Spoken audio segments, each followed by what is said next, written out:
ஐஷா பாடு பாடிக்க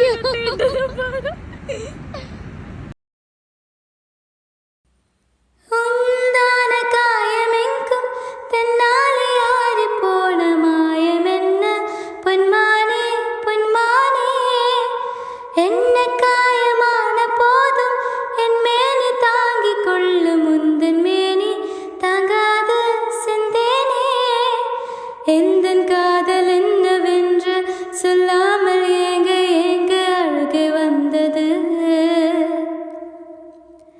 எந்தன் சோகம் உன்னை தாக்கும் என்றென்னும் போது வந்து அழுகை நின்றது. மனிதர் உணர்ந்து கொள்ள இது மனிதர் காதல் அல்ல, அதையும் தாண்டி புனிதமானது. அபிரா